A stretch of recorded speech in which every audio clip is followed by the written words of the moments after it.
Hey everybody, I'm Blue, and today I'm going to talk about a small little niche series I like that you may have heard of called Pokemon.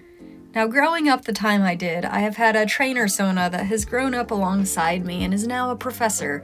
But this isn't about them, as recently I was challenged to consider what type of gym leader would I be. And I was kind of surprised I hadn't really thought about this before. So first things first, okay, gotta think of your type. And it has to be electric.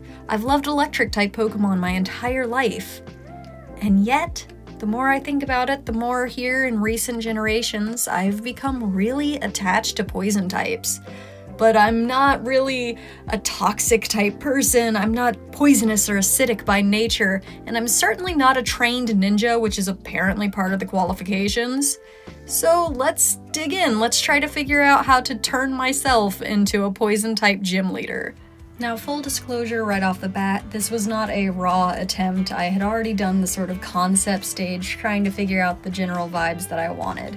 However, when doing this, there were a few things I really wanted to focus on. One, I wanted to keep the Pokemon styles, specifically the Generation 5 Gym Leader style, with the thin line art and kind of chunky shading, as prominent as possible.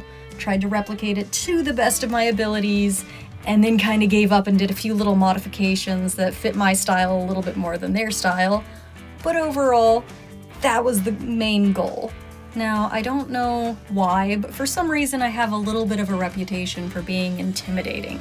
It's not something I try to do, but I've decided to bring that to the front. Something that was maybe a little too professional, a little too straightforward, which is why I changed the expression to make it a little bit sharper. Something I really like is when Pokemon takes inspiration for its character designs from the Pokemon that the person uses.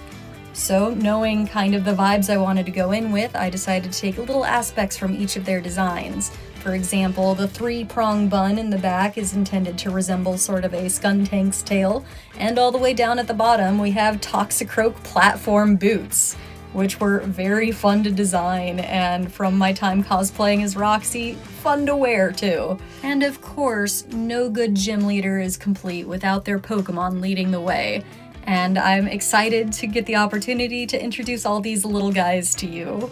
So without further ado, let's go ahead and start with my ace. I've had the idea in my head for a very long time about an albino Toxicroak. I just think the idea is cool and I think the colors really pop. And also character-wise, like, oh, look at my shiny! That's not actually a shiny. Next we have Molly, the unaware Clodsire. I love this guy, I know everybody loves this guy, I know it's cliche at this point, but look at that derpy little face, it doesn't even know it's supposed to be facing the camera.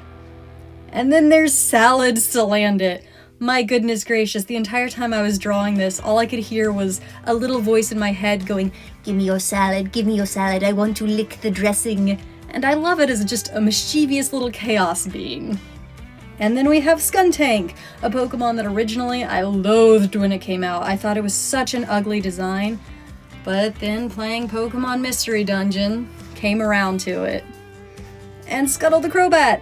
Crobat's another one of those Pokemon designs that I never really had an opinion of, but then I used one in a Nuzlocke and whoopsie doopsie, guess who likes Crobat now? And lastly, we have Blur the Haunter, a Pokemon that I've doodled over and over and over again since elementary school. Something about that big smile and mischievous eyes just really entertained me. And there we go, there's the whole team and my gym leader Sona. I believe I named her Ashtine, and I am going to throw her on my art fight if you are interested in that.